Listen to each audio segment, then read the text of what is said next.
ಪ್ರಾಯೋಜಕರು ಸನ್ premium refined sunflower oil, ಸಹ ಪ್ರಾಯೋಜಕರು Malabar golden diamonds, forks wagon, ocean pearl. ನಮಸ್ಕಾರ, ಇಂದು ಮಧ್ಯಾಹ್ನಕ್ಕೆ ಸ್ವಾಗತ. ನಾನು ಕವಿತಾ ಮಾಣಿ. ರಾಜ್ಯ ಸರ್ಕಾರದ ವಿರುದ್ಧ ಶಾಸಕ ಯುಟಿ ಖಾದರ್ ಮತ್ತೆ ಕಿಡಿಕಾರಿದ್ದಾರೆ. ಯಾವುದೇ ವಿಚಾರದಲ್ಲೂ ಕೂಡ ರಾಜ್ಯ ಸರ್ಕಾರವೇ ಗೊಂದಲದಲ್ಲಿದೆ, ಸರ್ಕಾರದ ತೀರ್ಮಾನ ಜನರನ್ನ ತೊಂದರೆಗೊಳಪಡಿಸ್ತಾ ಇದೆ ಅಂತ ಆತಂಕ ವ್ಯಕ್ತಪಡಿಸಿದ್ದಾರೆ.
ರಾಜ್ಯ ಸರ್ಕಾರವು ಶಾಲಾ ಕಾಲೇಜುಗಳ ವಿಚಾರದಲ್ಲಿ ದಿನಕ್ಕೊಂದು ಹೇಳಿಕೆಯನ್ನ ನೀಡಿ ಗೊಂದಲಕಾರಿ ತೀರ್ಮಾನಗಳನ್ನ ಕೈಗೊಂಡಿದೆ.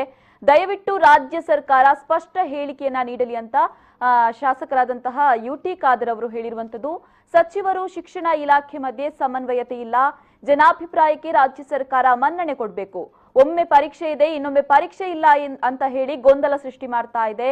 ಪರೀಕ್ಷೆ ಬಗ್ಗೆ ತೀರ್ಮಾನ ಮಾಡಿ ಆನ್ಲೈನ್ ಶಿಕ್ಷಣ ಬಗ್ಗೆ ಮಾತನಾಡಲಿ, ನಿಗದಿತ ಪರೀಕ್ಷೆಗಳನ್ನ ಸೂಕ್ತ ವ್ಯವಸ್ಥೆ ಮಾಡಿ ಮುಗಿಸಿ, ಆನ್ಲೈನ್ ಶಿಕ್ಷಣದ ಬಗ್ಗೆ ಸರ್ಕಾರ ಸರಿಯಾದ ತೀರ್ಮಾನ ತೆಗೆದುಕೊಳ್ಳಲಿ, ಮೊಬೈಲ್ ವ್ಯವಸ್ಥೆ ಇಲ್ಲದ ವಿದ್ಯಾರ್ಥಿಗಳು ಹೇಗೆ ಶಿಕ್ಷಣ ಪಡಿಬೇಕು, ಆನ್ಲೈನ್ ಕಡ್ಡಾಯ ಮಾಡಿದ್ರೆ ಬಡ ಮಕ್ಕಳ ಮಾನಸಿಕ ಸ್ಥಿತಿ ಏನಾಗಬಹುದು ಅಂತ ಮಂಗಳೂರಿನಲ್ಲಿ ಮಾಜಿ ಸಚಿವ ಯುಟಿ ಖಾದರ್ ಅವರು ಪ್ರಶ್ನಿಸಿರುವಂತದ್ದು.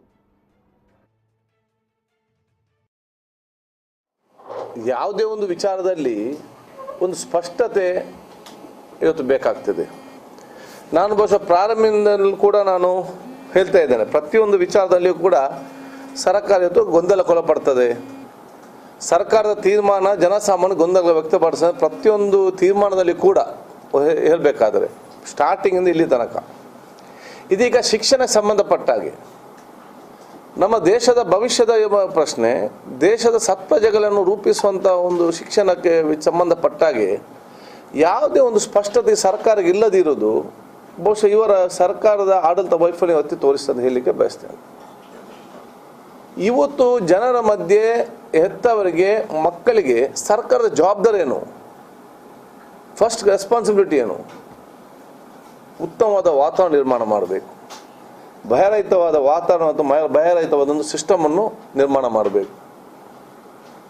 ಇದು ಪ್ರತಿಯೊಂದೊಂದು ದಿವಸ ಹೇಳಿಕೆ, ಇವತ್ತು ಎಕ್ಸಾಮ್ ಬೇಕಾ ಬೇಡವಾ, ಮಾಡಿದ್ರೆ ಹಾಗಾಗ್ತದೆ, ಮಾಡಿದ್ರೆ ಇದು ಇವತ್ತೇನಾಗಿದೆ, ಹೆತ್ತವರಿಗೆಲ್ಲ ಭಯದ ವಾತಾವರಣ ಸೃಷ್ಟಿಯಾಗಿದೆ, ಏನೊಂದು ಆಗ್ತದೆ ಅಂತೇಳಿ. ಸೊ ಯಾರಿಗಿಲ್ಲಿ ಭಯದಂಥ ಪ್ರಶ್ನೆ ಬೇಡ. ಹೆತ್ತವ್ರ ಬಲ ಆರಾಮ ನೆಮ್ಮದಿಯಿಂದ ಸುರಕ್ಷಿತವಾಗಿ ಮತ್ತು ಉತ್ತಮವಾದ ವಾತಾವರಣ ನಿರ್ಮಾಣ ಮಾಡೋ ಜವಾಬ್ದಾರಿ ಅದು ಸರ್ಕಾರ ಮತ್ತು ಶಿಕ್ಷಣ ಇಲಾಖೆಯ ಪ್ರಥಮ ಜವಾಬ್ದಾರಿ. ಮತ್ತು ಯಾವ ಎಕ್ಸಾಮ್ ಆನ್ಲೈನ್ ಬೇಕಾ ಬೇಡವಾ, ಕ್ಲಾಸ್ ಯಾವಾಗ ಸ್ಟಾರ್ಟ್ ಆದರೆ ನೆಕ್ಸ್ಟ್ ಕ್ವಶನ್. ಕಳೆದ 2 ತಿಂಗಳಲ್ಲಿ ದಿವಸಗಳಲ್ಲಿ ಒಬ್ಬೊಬ್ಬರು ಒಂದೊಂದು ಸ್ಟೇಟ್ಮೆಂಟ್ ಕೊಡೋದು. ಮತ್ತು ಸರ್ಕಾರ ನೀವು ಯಾವುದೇ ಸ್ಟೇಟ್ಮೆಂಟ್ ಕೊಡಿ, ದಯವಿಟ್ಟು ಅದೊಂದು ಸ್ಪಷ್ಟತೆ ಒಂದು ಸ್ಟೇಟ್ಮೆಂಟ್ ಇರಾಗಲಿ. ಒಂದು ಶಿಕ್ಷಣ ಇಲಾಖೆ ಮಂತ್ರಿ ಒಂದೊಂದು ಮಾತಾಡೋದು, ಇನ್ನೊಬ್ಬರು ಇನ್ನೊಂದು ಮಾತಾಡೋದು, ನಿಮ್ಮೊಂದು ಬೇರೆ ಬೇರೆ ಅಭಿಪ್ರಾಯವನ್ನು ಮಾಧ್ಯಮದ ಮುಖಾಂತರ ತಿಳಿಸಿ ಜನರಿಗೆ ಯಾಕೆ ಗೊಂದಲ ವ್ಯಕ್ತಪಡಿಸ್ತೀರಿ? ಜನರಿಗೆ ಇಬ್ಬರು ಕೂಡ ಶಿಕ್ಷಣ ಸಚಿವರು ಸರ್ಕಾರವೇ, ಇನ್ನೊಬ್ಬರು ಕೂಡ ಸರ್ಕಾರ ಹೇಳಿದ ರೀತಿ ಆಗ್ತದೆ. ಅಗತ್ಯತೆ ಏನು ನಿಮಗೆ? ಗೊಂದಲ ಸೃಷ್ಟಿ ಅಗತ್ಯತೆ ಏನು? ಒಂದು ಕೂತ್ಕೊಂಡು ಸ್ಪಷ್ಟವಾದ ಒಂದು ದೃಢ ತೀರ್ಮಾನವನ್ನು ಕೊಡೋದು, ಅದಕ್ಕೆ ಅನುಗುಣವಾಗಿ ಸಿಸ್ಟಮ್ ಅನ್ನು ಜಾರಿಗೆ ತರೋದು, ಅದು ಸರ್ಕಾರದ ಜವಾಬ್ದಾರಿ. ಒಂದು ಓಪನ್ನೆಸ್ ಇಲ್ಲ, ಬಹಿರಂಗವಾಗಿ ಯಾವುದು ವಿಚಾರನ ಹೇಳೋದಿಲ್ಲ, ಒಂದು ಕ್ಲಾರಿಟಿ ಇಲ್ಲ, ಮತ್ತು ಪಾಲಿಸಿಯಲ್ಲಿ ಒಂದು ಲಾಜಿಕ್ ಇಲ್ಲ. ನಿಮ್ಮೊಂದು ಸ್ಟೇಟ್ಮೆಂಟಲ್ಲಿ ಮತ್ತೊಂದು ಪಾಲಿಸಿಯಲ್ಲಿ ಲಾಜಿಕ್ ಇಲ್ಲದಿದ್ದರೆ ಯಾರು ಗೌರವ ಕೊಡ್ತಾರೆ? ಯಾರು ಅದ್ರ ಬಗ್ಗೆ ಇಂಟ್ರೆಸ್ಟ್ ವಹಿಸ್ತಾರೆ? ಸೊ ಸರ್ಕಾರ, ಶಿಕ್ಷಣ ಇಲಾಖೆ ಮಾತ್ರ ಅಲ್ಲ, ಬೇರೆ ಬಲ ಬಹಿರಂಗವಾಗಿ ಸತ್ಯತೆಯನ್ನು ಜನರ ಮುಂದೆ ಇದನ್ನು ಕೊಡಬೇಕು. ಯಾಕೆಂತ ಹೇಳಿದರೆ ಜನರ ಭಾಗವಹಿಸುವಿಕೆ ಮತ್ತು ಜನರ ಸಹಕಾರ ಇಲ್ಲದಿದ್ದರೆ ಇದನ್ನು ನಿಭಾಯಿಸಲು ಸಾಧ್ಯ ಇಲ್ಲ. ಜನರು ನಮ್ಮೊಟ್ಟಿಗೆ ಸೇರಬೇಕಾದರೆ ಜನರಿಗೆ ವಾಸ್ತವಿಕವಾದ ಸತ್ಯ ವಿಚಾರ ತಿಳಿಸಿಕೊಂಡು ಅವರಿಗೆ ನಮ್ಮ ವಿಶ್ವಾಸ ಭರಿಸುವ ಮೂಲಕ ಅವ್ರಿಗೆ ಸಿಸ್ಟಮಲ್ಲಿ ಅಳವಡಿಸಿಕೊಳ್ಳಿಕ್ಕೆ ಆಸಕ್ತಿ ತೋರಿಸುವಂಥ ಕೆಲಸವನ್ನು ಸರ್ಕಾರ ಮಾಡಬೇಕಾಗ್ತದೆ. ಇದು ಜನರಿಗೆ ಅರ್ಥವಾಗದಂಥ ನೀವು ಲಾಜಿಕಲ್ಲಿ ಮುಂದಿಟ್ಟರೆ ಅದರ ಹತ್ತಿರ ಯಾವುದು ಹೋಗುವುದಿಲ್ಲ, ಅದ್ರ ಬಗ್ಗೆ ತಲೆಕೆಡಿಸುವುದೇ ಇಲ್ಲ. ಇಲ್ಲಿ ಸರ್ಕಾರ ಒಂದು ಮಾಡೋದು, ಜನ ಒಂದು ಮಾಡೋದಾದರೆ ಮತ್ತು ಅನುಷ್ಠಾನಕ್ಕೆ ಬರಲಿಕ್ಕೆ ಹೇಗೆ ಸಾಧ್ಯ? ಬರೀ ಒಂದು ಎಕ್ಸಾಮಿನೇಷನ್ ಸಂಬಂಧ ಡೇಟ್ ಫಿಕ್ಸ್ ಮಾಡಲಿಕ್ಕೆ ಎಷ್ಟು ಗೊಂದಲ ಆಯಿತು.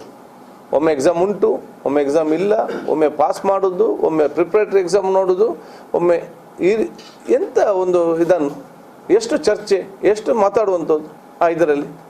ಈಗ ಡೇಟ್ ಫಿಕ್ಸ್ ಆದ ನಂತರ ಉತ್ತಮವಾದ ವಾತಾವರಣ ನಿರ್ಮಾಣ ಮಾಡಿ ಯಾರಿಗೂ ತೊಂದರೆ ಆಗದ ರೀತಿಯಲ್ಲಿ ಎಲ್ಲ ಧೈರ್ಯವಾಗಿ ಬಂದು ಎಕ್ಸಾಮ್ ಬರೆದು ಹೋಗುವಂಥ ವಾತಾವರಣ ನಿರ್ಮಾಣ ಜವಾಬ್ದಾರಿ ಸರ್ಕಾರ ಜವಾಬ್ದಾರಿ. ಎಸ್, ಆನ್ಲೈನ್ ಶಿಕ್ಷಣ ವಿಚಾರಕ್ಕೆ ಸಂಬಂಧಪಟ್ಟಂತೆ ರಾಜ್ಯ ಸರ್ಕಾರದ ವಿರುದ್ಧ ಶಾಸಕ ಯುಟಿ ಖಾದರ್ ಅವರು ಮತ್ತೆ ಕಿಡಿಕಾರಿರುವಂತದ್ದು. ಯಾವುದೇ ವಿಚಾರದಲ್ಲೂ ಕೂಡ ರಾಜ್ಯ ಸರ್ಕಾರಕ್ಕೆ ಸ್ಪಷ್ಟತೆ ಇಲ್ಲ, ರಾಜ್ಯ ಸರ್ಕಾರವೇ ಗೊಂದಲದಲ್ಲಿದೆ, ಸರ್ಕಾರದ ತೀರ್ಮಾನ ಜನರನ್ನ ತೊಂದರೆಗೊಳಪಡಿಸ್ತಾ ಇದೆ ಅಂತ ಆತಂಕ ವ್ಯಕ್ತಪಡಿಸಿರುವಂತದ್ದು. ರಾಜ್ಯ ಸರ್ಕಾರವು ಶಾಲಾ ಕಾಲೇಜುಗಳ ವಿಚಾರದಲ್ಲಿ ದಿನಕ್ಕೊಂದು ಹೇಳಿಕೆಯನ್ನ ನೀಡಿ ಗೊಂದಲಕಾರಿ ತೀರ್ಮಾನಗಳನ್ನ ಕೈಗೊಳ್ತಾ ಇದೆ. ದಯವಿಟ್ಟು ರಾಜ್ಯ ಸರ್ಕಾರ ಸ್ಪಷ್ಟ ಹೇಳಿಕೆಯನ್ನ ನೀಡಲಿ. ಸಚಿವರು, ಶಿಕ್ಷಣ ಇಲಾಖೆ ಮಧ್ಯೆ ಸಮನ್ವಯತೆ ಇಲ್ಲ, ಜನಾಭಿಪ್ರಾಯಕ್ಕೆ ರಾಜ್ಯ ಸರ್ಕಾರ ಮನ್ನಣೆಯನ್ನ ಕೊಡಬೇಕು ಅಂತ ಶಾಸಕ ಯುಟಿ ಖಾದರ್ ಅವರು ಹೇಳಿರುವಂತದ್ದು. ಒಮ್ಮೆ ಪರೀಕ್ಷೆ ಇದೆ, ಇನ್ನೊಮ್ಮೆ ಪರೀಕ್ಷೆ ಇಲ್ಲ ಅಂತ ಹೇಳಿ ಗೊಂದಲ ಸೃಷ್ಟಿ ಮಾಡ್ತಾ ಇದೆ. ಪರೀಕ್ಷೆ ಬಗ್ಗೆ ತೀರ್ಮಾನ ಮಾಡಿ ಆನ್ಲೈನ್ ಶಿಕ್ಷಣ ಬಗ್ಗೆ ಮಾತನಾಡಲಿ, ನಿಗದಿತ ಪರೀಕ್ಷೆಗಳನ್ನ ಸೂಕ್ತ ವ್ಯವಸ್ಥೆ ಮಾಡಿ ಮುಗಿಸಿ, ಆನ್ಲೈನ್ ಶಿಕ್ಷಣದ ಬಗ್ಗೆ ಸರ್ಕಾರ ಸರಿಯಾದ ತೀರ್ಮಾನವನ್ನ ಕೈಗೊಳ್ಳಲಿ ಅಂತ ಶಾಸಕ ಯುಟಿ ಖಾದರ್ ಅವರು ಹೇಳಿರುವಂತದ್ದು. ಮೊಬೈಲ್ ವ್ಯವಸ್ಥೆ ಇಲ್ಲದ ವಿದ್ಯಾರ್ಥಿಗಳು ಹೇಗೆ ಶಿಕ್ಷಣ ಪಡಿಬೇಕು? ಆನ್ಲೈನ್ ಕಡ್ಡಾಯ ಮಾಡಿದ್ರೆ ಬಡ ಮಕ್ಕಳ ಮಾನಸಿಕ ಸ್ಥಿತಿ ಏನಾಗಬಹುದು ಅಂತ ಮಂಗಳೂರಿನಲ್ಲಿ ಮಾಜಿ ಸಚಿವರಾದಂತಹ ಯುಟಿ ಖಾದರ್ ಅವರು ಪ್ರಶ್ನಿಸಿರುವಂತದ್ದು.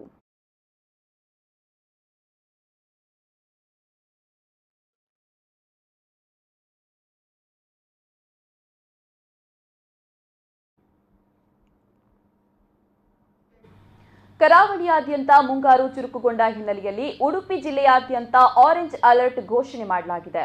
ಉಡುಪಿ ಜಿಲ್ಲೆಯಲ್ಲಿ ಒಂದೇ ಸಮನೆ ಗಾಳಿ ಮಳೆ ಸುರಿತಾ ಇದ್ದು ಮೀನುಗಾರರಿಗೆ ಆಳ ಸಮುದ್ರಕ್ಕೆ ತೆರಳದಂತೆ ಸೂಚಿಸಲಾಗಿದೆ. ಭಾರೀ ಮಳೆಯಿಂದಾಗಿ ವಾಹನ ಸವಾರರು ಹಾಗೂ ಪಾದಚಾರಿಗಳು ಕೆಲ ಹೊತ್ತು ತೊಂದರೆ ಅನುಭವಿಸುವಂತಾಯಿತು. ಇನ್ನು ಮುಂದಿನ 48 ತಾಸುಗಳಲ್ಲಿ ಭಾರೀ ಮಳೆಯಾಗುವ ಸಾಧ್ಯತೆ ಇದೆ ಅಂತ ಹವಾಮಾನ ಇಲಾಖೆ ಮುನ್ಸೂಚನೆಯನ್ನ ನೀಡಿದೆ.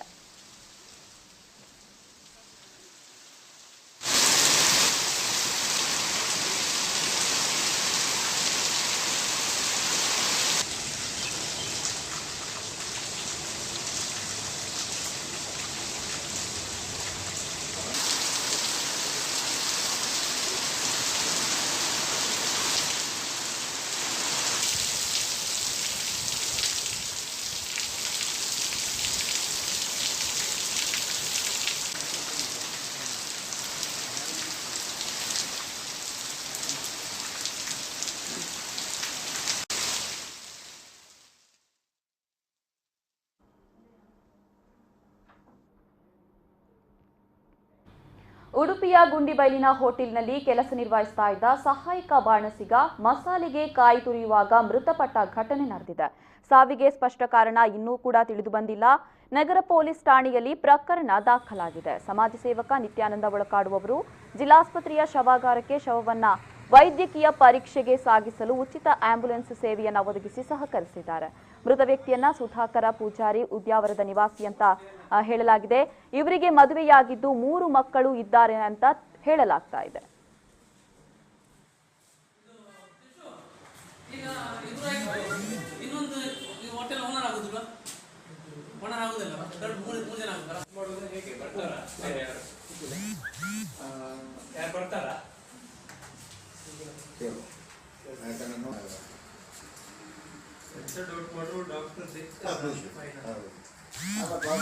ಯಾರಿಗೆ ಅವನು ಮತ್ತೆ ಅದರ ಹಿಂದೆ ಹೋರಾಡಬೇಕಲ್ಲ.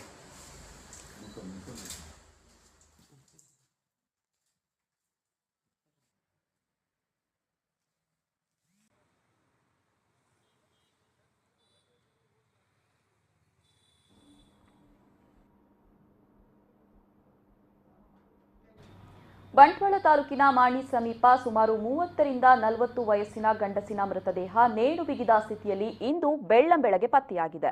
ಈವರೆಗೆ ಶವದ ಗುರುತು ಪತ್ತೆಯಾಗಿಲ್ಲ. ಇಂದು ಬೆಳಗ್ಗೆ 6 ಗಂಟೆ ಸುಮಾರಿಗೆ ಮಾಣಿ ಬಳಿ ಮರದಲ್ಲಿ ಹಗ್ಗ ಬಿಗಿದು ನೇತಾಡ್ತಾ ಇದ್ದ ಶವವನ್ನ ಕಂಡ ಸ್ಥಳೀಯರು ವಿಟ್ಲ ಪೊಲೀಸ್ ಸ್ಟೇಷನ್ಗೆ ಮಾಹಿತಿಯನ್ನ ನೀಡಿದ್ರು. ವ್ಯಕ್ತಿಯು ಆತ್ಮಹತ್ಯೆ ಮಾಡಿಕೊಂಡಿರಬಹುದು ಅಂತ ಶಂಕಿಸಲಾಗಿದೆ. ಮೃತದೇಹವನ್ನ ಮರದಿಂದ ಇಳಿಸಿ ವಿಟ್ಲ ಶವಾಗಾರಕ್ಕೆ ಸ್ಥಳಾಂತರಿಸಲಾಗಿದೆ ಅಂತ ತಿಳಿದು ಬಂದಿದೆ. ಸದ್ಯ ಈತನ ಗುರುತು ಪತ್ತೆಯಾಗದ ಕಾರಣ ಶವವನ್ನ ವಿಟ್ಲದಲ್ಲಿ ಇರಿಸಲಾಗಿದ್ದು, ಈತನ ಗುರುತು ಪತ್ತೆಯಾದಲ್ಲಿ ವಿಟ್ಲ ಪೊಲೀಸ್ ಠಾಣೆಗೆ ಮಾಹಿತಿ ನೀಡಬೇಕಾಗಿ ಪೊಲೀಸರು ಸಾರ್ವಜನಿಕರಲ್ಲಿ ವಿನಂತಿ ಮಾಡಿದ್ದಾರೆ. ಸಂಜೆ ಒಳಗಡೆ ಮೃತದೇಹದ ಗುರುತು ಪತ್ತೆಯಾಗದಿದ್ದಲ್ಲಿ ಶವವನ್ನ ಮಂಗಳೂರಿಗೆ ಸ್ಥಳಾಂತರ ಮಾಡುವ ಸಾಧ್ಯತೆ ಇದೆ ಅಂತ ಎನ್ನಲಾಗಿದೆ.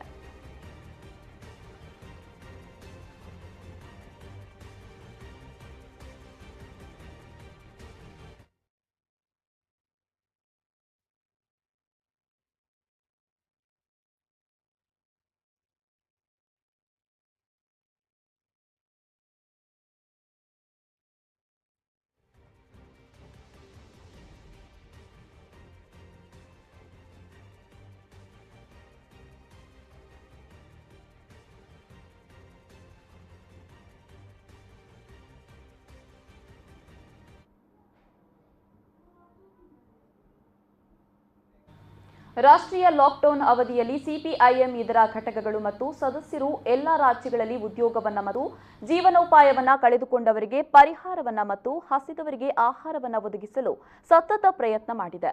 ಆದರೆ ಹಲವು ಬೇಡಿಕೆಗಳನ್ನು ಜಾರಿಗೊಳಿಸಲು ತುರ್ತು ಕ್ರಮ ಜರುಗಿಸಬೇಕು ಅಂತ ಒತ್ತಾಯಿಸಿ ಜೂನ್ 16ರಂದು ಜಿಲ್ಲೆಯ ಎಲ್ಲ ತಾಲೂಕು ಕೇಂದ್ರಗಳಲ್ಲಿ ಮತ್ತು ಮಂಗಳೂರು ತಾಲೂಕಿನ ವಲಯ ಕೇಂದ್ರಗಳಲ್ಲಿ ಪ್ರತಿಭಟನೆಯನ್ನ ನಡೆಸಿ ಮನವಿಯನ್ನ ನೀಡಲಾಗುವುದು ಅಂತ ಸಿಪಿಐಎಂನ ಕಾರ್ಯದರ್ಶಿ ವಸಂತಾಚಾರಿ ತಿಳಿಸಿದರು. ಅವರು ಮಂಗಳೂರಿನಲ್ಲಿ ಪ್ರೆಸ್ ಕ್ಲಬ್ನಲ್ಲಿ ಸುದ್ದಿಗೋಷ್ಠಿ ನಡೆಸಿ ಮಾತನಾಡಿ, ಭಾರತದಲ್ಲಿ ಕೊರೋನಾ ಸೋಂಕಿತರ ಸಂಖ್ಯೆ ಪ್ರತಿದಿನವೂ ಏರಿಕೆಯಾಗ್ತಾ ಸುಮಾರು 3 ಲಕ್ಷಕ್ಕೆ ಸಮೀಪಿಸಿದೆ.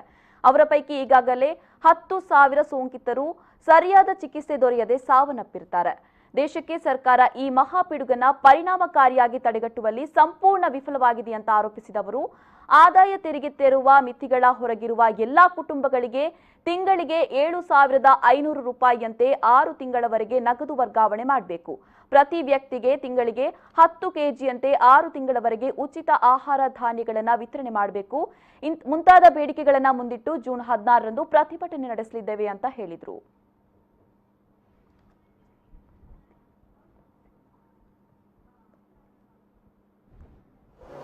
ಬರುವ 16 ತಾರೀಕಿನಂದು ದೇಶವ್ಯಾಪಿಯಾಗಿ ಗ್ರಾಮೀಣ ಪ್ರದೇಶದಿಂದ ಹಿಡಿದು ಎಲ್ಲ ಕಡೆಗಳಲ್ಲಿ ಈ ಕೊರೋನಾ ವೈರಸ್ ಸಂಬಂಧಪಟ್ಟ ನಿರ್ದೇಶನಗಳ ಅನುಗುಣವಾದ ಎಲ್ಲವನ್ನು ಪಾಲಿಸಿ ಪ್ರತಿಭಟನೆಗೆ ಕರೆ ಕೊಟ್ಟಿದ್ದೇವೆ.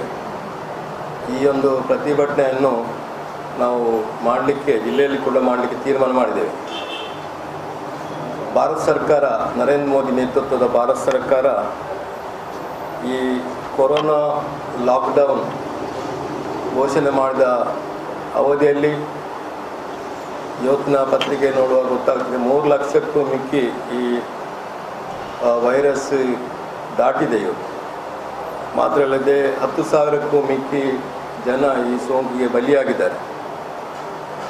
ಮಾತ್ರವಲ್ಲದೆ ನಮ್ಮ ರಾಜ್ಯ ಮತ್ತು ದೇಶದ ಬೇರೆ ಬೇರೆ ರಾಜ್ಯಗಳಲ್ಲಿ ವಲಸೆ ಕಾರ್ಮಿಕರು ಈ ಯಾವುದೇ ಪೂರ್ವ ತಯಾರಿ ಮಾಡದೆ, ಸಾಕಷ್ಟು ವ್ಯವಸ್ಥೆಯನ್ನು ಮಾಡದೆ, ಆಹಾರ ಧಾನ್ಯ ಹಾಗೂ ಔಷಧಿ ಇತ್ಯಾದಿ ವ್ಯವಸ್ಥೆಯನ್ನು ಮಾಡದೆ ದಿಢೀರನೆ ನೋಟು ಮಾನ್ಯತೆ ರದ್ದು ಮಾಡಿದಂಥ ಸಂದರ್ಭದಲ್ಲಿ ಯಾವ ರೀತಿ ಮಾಡಿದರು ಅದೇ ರೀತಿಯ ಲಾಕ್ಡೌನ್ ಘೋಷಣೆ ಮಾಡೋದ್ರಿಂದಾಗಿ ಇವತ್ತು ವಲಸೆ ಕಾರ್ಮಿಕರು ಸಾಕಷ್ಟು ತೊಂದರೆಗೊಳಗಾಗಿದ್ದಾರೆ.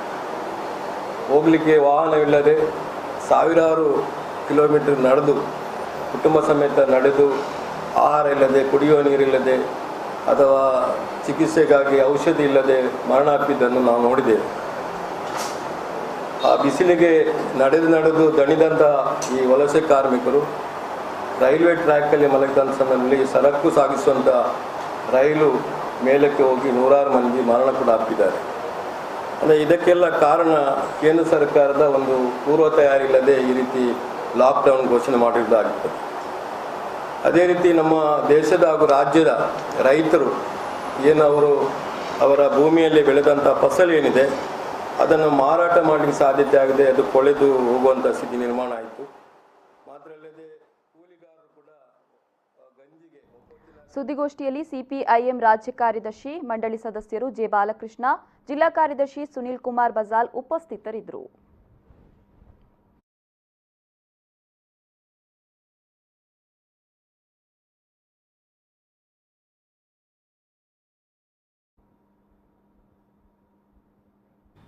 ಶಾಂಭವಿ ಕಲಾವಿದರು ಸಾಣೂರು ಅರ್ಪಿಸುವ ಉಸಿರು ಎಂಬ ಕಿರುಚಿತ್ರ ಬಿಡುಗಡೆಗೊಂಡಿದೆ. ಈ ಕೊರೋನಾ ಎಂಬ ಮಹಾಮಾರಿಯ ಅಟ್ಟಹಾಸದ ನಡುವೆ ಲಾಕ್ಡೌನ್ನಿಂದಾಗಿ ಕಂಗೆಟ್ಟ ಈ ಸಂದಿಗ್ಧ ಪರಿಸ್ಥಿತಿಯನ್ನ ಅರಿತು ಸಮಾಜಕ್ಕೆ ಒಂದೊಳ್ಳೆಯ ಸಂದೇಶವನ್ನ ಈ ಕಿರುಚಿತ್ರದ ಮೂಲಕ ನೀಡಿದೆ.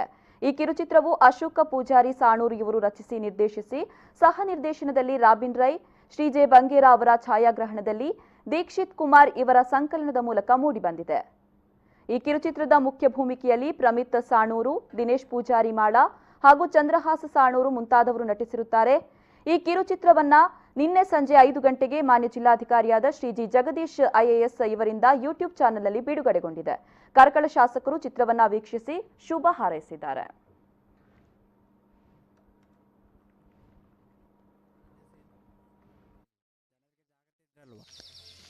ನೀನೇನು ನೋಡ್ತಿದ್ಯಾ? ಇದ್ರಲ್ಲಿ ಎಷ್ಟು ಬರ್ತಿದ್ದಾರೆ, ಯಾರು ಕೂಡ ಫಾಲೋ ಮಾಡಲ್ಲ. ಪುರಂದರ ಮಾಸ್ಕ್ ಹಾಕೊಂಡು ಹೋಗ. ಏನ್ ಜನ ಮಾರೆ ಅವರು ಮಾಸ್ಕ್ ಹಾಕೊಂಡು ಹೋಗಿ ಅಂದ್ರೆ ಹೇಳಲ್ಲ. ಒಬ್ಬರನ್ನು ಕೂಡ ಬಿಡುದು ಬೇಡ, ಯಾರೆಲ್ಲ ಬರ್ತಾರೆ ಅವರಿಗೆಲ್ಲರಿಗೆ ಮಾಸ್ಕ್ ಕೊಟ್ಟು ಬಿಡುವ. ಕೊರೋನಾ ಕಾಯಿಲೆ ನೋಡಿ ಸರ್, ಗವರ್ಮೆಂಟ್ ರೂಲ್ಸ್ ಪ್ರಕಾರ ಹೊರ ರಾಜ್ಯದಿಂದ ಬಂದವರು 14 ದಿನ ಕ್ವಾರಂಟೈನ್ ಅಲ್ಲಿ ಇರಬೇಕು. ಇದು ನಿಮ್ಗೆ ಗೊತ್ತುಂಟಲ್ವಾ? ಅವ್ರಿಗೇನು 14 ಅಲ್ಲ, 1 ವರ್ಷ ಲಾಕ್ಡೌನ್ ಮಾಡ್ಕೊಂಡು ಮನೆಯಲ್ಲೇ ಕೂತು ತಿನ್ನುವಷ್ಟು ಮಾಡಿಟ್ಟಿದ್ದಾರೆ. ಆದ್ರೆ ನಾವು ಬಡವರು ಮೇಡಮ್, ಬಡವರು, ನಾವೇ ದುಡ್ಕೊಂಡು ನಾವೇ ತಿನ್ಬೇಕು. ನೋಡಿ ಸರ್, ನೀವು ಈ ತರ ಎಲ್ಲ ಮಾತಾಡಿ ನಿಮ್ಮ ಮೇಲೆ ಪೊಲೀಸ್ ಕಂಪ್ಲೇಂಟ್ ಕೊಡ್ಬೇಕಾಗ್ತದೆ. ಕಂಪ್ಲೇಂಟ್ ಇದನ್ನು ಸೇರಿಸಿಕೊಡಿ.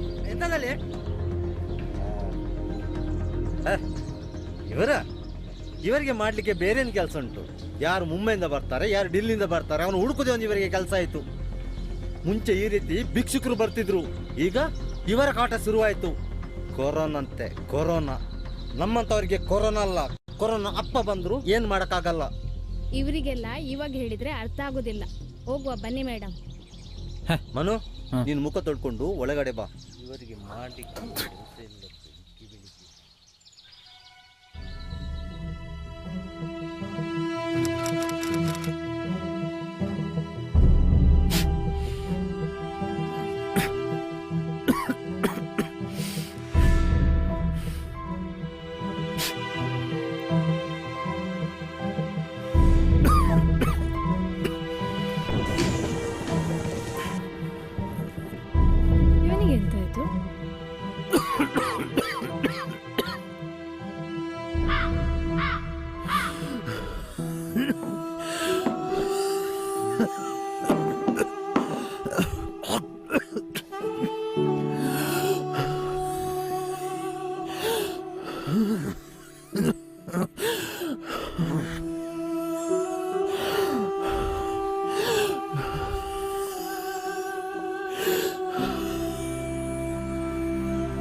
ಮನು, ಮನು, ಮನು, ಎಂತಾಯ್ತು ಮಗ? ಪಪ್ಪ, ಮುಟ್ಬೇಡಿ ಪಪ್ಪ, ಮುಟ್ಬೇಡಿ ಪಪ್ಪ, ಹಿಂದೆ ಬನ್ನಿ ಪಪ್ಪ. ಹಲೋ ಹಲೋ, ಅಣ್ಣನಿಗೆ ಹುಷಾರಿಲ್ಲ, ಎಂತಾಗಿದೆ ಗೊತ್ತಿಲ್ಲ, ಬೇಗ ಬನ್ನಿ.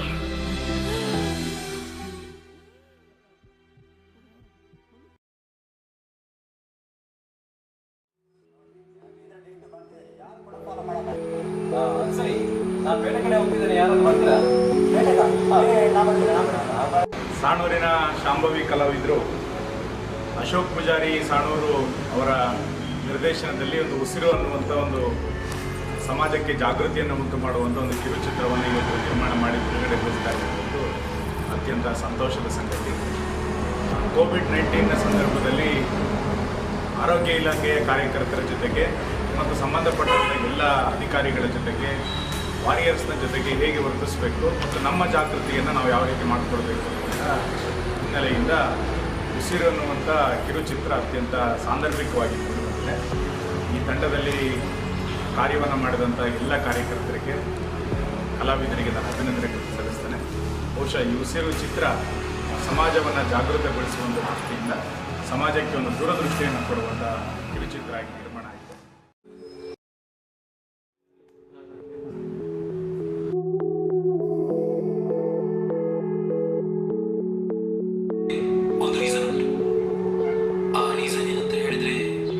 ಶಾಂಭವಿ ಕಲಾವಿದರು ಸಾಣೂರು ಇವರು ಅರ್ಪಿಸುತ್ತಿರುವಂತಹ ಉಸಿರು ಏನು ಕಥೆಯೊಳಗೆ ಜಗತ್ತೆ ಏನು ಒಂದು ಕಿರುಚಿತ್ರವನ್ನು ಮಾಡಿದ್ದಾರೆ. ನಿಜಕ್ಕೂ ಸಹ ಅತ್ಯುತ್ತಮವಾಗಿ ಬಂದಿದೆ. ಇದನ್ನು ಮಾಡಿರುವಂಥ ಶಾಂಭವಿ ಕಲಾವಿದ ಸಾಣೂರು ಅಭಿನಂದಿಸ್ತೀನಿ. ಸಾಮಾಜಿಕ ಕಳಕಳಿಯಿಂದ ಮಾಡಿರುವಂಥ ಕೆಲಸ, ಅದು ಜನರಿಗೆ ಒಂದು ಮಾಹಿತಿಯನ್ನು ನೀಡುವಂಥದ್ದು, ಕೋವಿಡ್ ಬಗ್ಗೆ ಮಾಹಿತಿಯನ್ನು, ಎಚ್ಚರಿಕೆಯನ್ನು ಯಾವ ರೀತಿ ನಾವು ಮುಂದೆ ನಡಿಬೇಕು ಅನ್ನೋದ್ರ ಬಗ್ಗೆ ಮಾರ್ಗದರ್ಶಿಯಾಗಿದೆ. ಹಾಗಾಗಿ ಸಾರ್ವಜನಿಕರು ಇದನ್ನು ನೋಡುವ ಮೂಲಕ ನಮ್ಮ ಜೀವನದಲ್ಲಿ ಇದನ್ನು ಅಳವಡಿಸಿಕೊಂಡ್ರೆ ತುಂಬ ಒಳ್ಳೆಯದು. ಬಹಳ ಮುಖ್ಯವಾಗಿ ಕೋವಿಡ್ ವಿರುದ್ಧ ಹೋರಾಟದಲ್ಲಿ ಬಹಳ ಮುಖ್ಯವಾಗಿ ಎರಡೇ ಅಸ್ತ್ರ ನಮ್ಮ ಹತ್ರ ಇರೋದು. ಈಗ ಯಾವುದೇ ಚಿಕಿತ್ಸೆ ನಮ್ಮಲ್ಲಿ ಲಭ್ಯವಿಲ್ಲ. ಆ ಕಾರಣದಿಂದಾಗಿ ನಾವು ಸಾಮಾಜಿಕ ಅಂತರವನ್ನು ಎಷ್ಟು ಸಾಧ್ಯವೋ ಅಷ್ಟು ಕಾಪಾಡಬೇಕು. ಅದು ಈ ಚಿತ್ರದಲ್ಲಿ ಮೂಡಿಬಂದಿದೆ. ಮಾಸ್ಕ್ ಎಷ್ಟು ಮುಖ್ಯ ಅನ್ನೋದನ್ನು ನಾವು ಈಗಾಗಲೇ ಸರ್ಕಾರ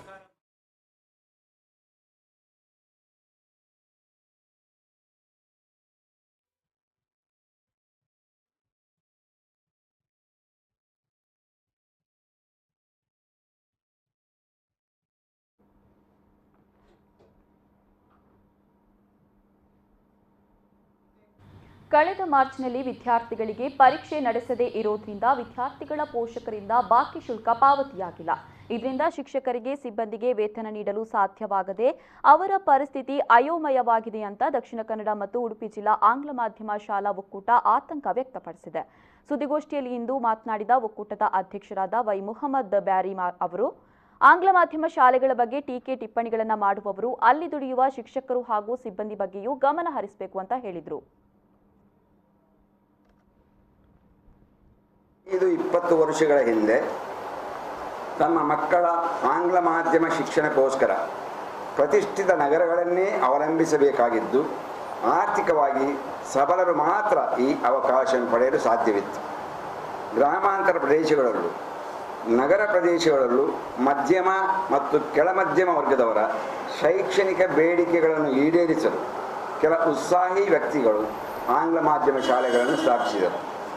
ಹಲವಾರು ಕಷ್ಟ ನಷ್ಟಗಳನ್ನು, ಎಡರು ತೊಡರುಗಳನ್ನು ಎದುರಿಸಿ ಶಾಲೆಯನ್ನು ನಡೆಸುತ್ತಿದ್ದು, ಮಧ್ಯಮ ಕೆಳಮಧ್ಯಮ ವರ್ಗದ ವಿದ್ಯಾರ್ಥಿಗಳು ಉತ್ತಮ ಗುಣಮಟ್ಟದ ಶಿಕ್ಷಣವನ್ನು ಪಡೆಯುವುದಲ್ಲದೆ ಹಲವಾರು ಪ್ರತಿಭಾವಂತ ಸುಶಿಕ್ಷಿತರಿಗೆ ಉದ್ಯೋಗ ನೀಡುವಲ್ಲಿಯೂ ಯಶಸ್ವಿನಿ ಸಾಧಿಸಿ ನಿರುದ್ಯೋಗ ಸಮಸ್ಯೆಯ ನಿವಾರಣೆಗೂ ಸಹಕಾರಿಯಾಗಿರುತ್ತಾರೆ. ಇದಾಗಲೇ ದಕ್ಷಿಣ ಕನ್ನಡ ಮತ್ತು ಉಡುಪಿ ಜಿಲ್ಲಾ ಆಂಗ್ಲ ಮಾಧ್ಯಮ ಶಾಲಾ ಒಕ್ಕೂಟದ ವತಿಯಿಂದ ಸನ್ಮಾನ್ಯ ಮುಖ್ಯಮಂತ್ರಿಯವರನ್ನು, ಶಿಕ್ಷಣ ಸಚಿವರನ್ನು ಭೇಟಿಯಾಗಿ ವಿಚಾರಗಳನ್ನು ಅವರ ಗಮನಕ್ಕೆ ತರಲಾಗಿದೆ, ವ್ಯಕ್ತೀಕರಿಸಿದೆ. ಈಗಿರುವ ನಮ್ಮ ಬೇಡಿಕೆಗಳು ಬಹಳ ಸಂಕ್ಷಿಪ್ತವಾಗಿ ಆರ್ಟಿ ಫಂಡ್ 2 ವರ್ಷಗಳಿಂದ ಬಾರದೇ ಇದ್ದು ಅದನ್ನು ಶೀಘ್ರವಾಗಿ ಬಿಡುಗಡೆ ಮಾಡಬೇಕು. ಮಾರ್ಚಿನಲ್ಲಿ ಪರೀಕ್ಷೆ ಮಾಡದೇ ಇರುವುದರಿಂದ ಬಾಕಿ ಶುಲ್ಕವು ವಸೂಲಾಗದೆ ಶಿಕ್ಷಕ ಸಿಬ್ಬಂದಿಗಳಿಗೆ ವೇತನ ನೀಡಲು ಅಸಾಧ್ಯವಾಗಿದ್ದು ಅವರಿಗೆ ವಿಶೇಷ ಅನುದಾನ ನೀಡಬೇಕು. 6ನೇ ವೇತನ ಆಯೋಗದಲ್ಲಿ ನಮೂದಿಸಿದ್ದ ವೇತನವನ್ನು ಈ ಸಂದರ್ಭ ದಕ್ಷಿಣ ಕನ್ನಡ ಮತ್ತು ಉಡುಪಿ ಜಿಲ್ಲಾ ಆಂಗ್ಲ ಮಾಧ್ಯಮ ಶಾಲಾ ಒಕ್ಕೂಟದ ಪ್ರಧಾನ ಕಾರ್ಯದರ್ಶಿ ಕೆ ರವೀಂದ್ರ ಶೆಟ್ಟಿ, ಕೋಶಾಧಿಕಾರಿ ಸವಣೂರು ಸೀತಾರಾಮ್ ರೈ ಹಾಗೂ ಮತ್ತಿತರರು ಉಪಸ್ಥಿತರಿದ್ದರು.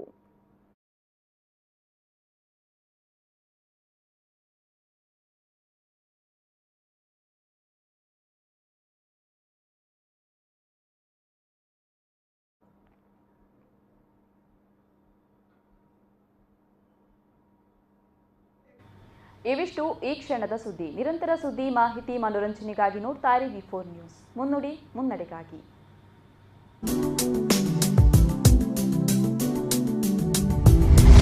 ಇಂದು ಮಧ್ಯಾಹ್ನ ಪ್ರಾಯೋಜಕರು ಸನ್ ಪ್ರೀಮಿಯಂ ರಿಫೈನ್ಡ್ ಸನ್ಫ್ಲವರ್ ಆಯಿಲ್, ಸಹ ಪ್ರಾಯೋಜಕರು ಮಲಬಾರ್ ಗೋಲ್ಡ್ ಅಂಡ್ ಡೈಮಂಡ್ಸ್.